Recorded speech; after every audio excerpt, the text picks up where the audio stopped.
Shalom, shalom, shalom. Waouh, peuple de Dieu, chers frères, chères sœurs, je vous salue dans le nom précieux de notre Père Jésus-Christ.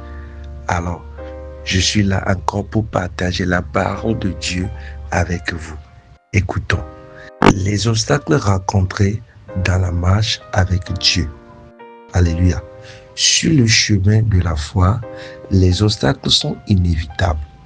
Même Jésus a dit, dans le monde, vous aurez des tribulations.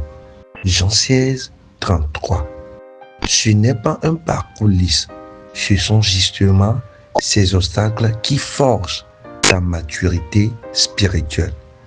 Voici quelques-uns des obstacles les plus courants.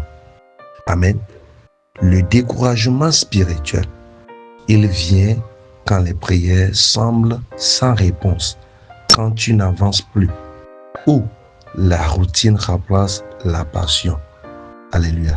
Tu sens un vide, une lassitude, comme si Dieu était loin. La deuxième phase, les tentations constantes. Elles t'assaillent par la chair, le monde ou l'ennemi. Ces moments où tu te sens faible, tiraillé entre ce que tu veux faire et ce que tu sais être bien. Paul disait, je ne fais pas le bien que je veux. Romains 7, verset 19. La troisième phase, l'incompréhension des autres. Alléluia.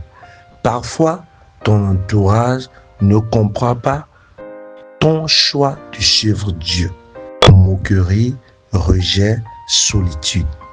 Même dans l'église, il peut y avoir des blessures ou des malentendus.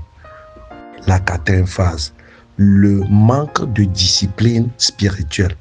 Lire la Bible, prier, rester constant. Ce n'est pas toujours facile. On commence bien, mais on abandonne vite. Faute de rigueur ou par distraction. Alléluia.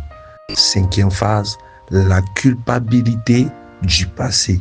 Certains n'arrivent pas à avancer parce qu'ils sont encore prisonniers de leur passé, de leurs erreurs, de leur honte. Mais la bonne nouvelle, c'est que rien de tout cela n'est une fin. Dieu se sert même des obstacles pour nous fortifier. Amen. Ce sont des occasions d'apprendre, de dépendre de lui, de grandir. Mais dans toutes ces choses, nous sommes plus que vainqueurs par celui qui nous a aimés.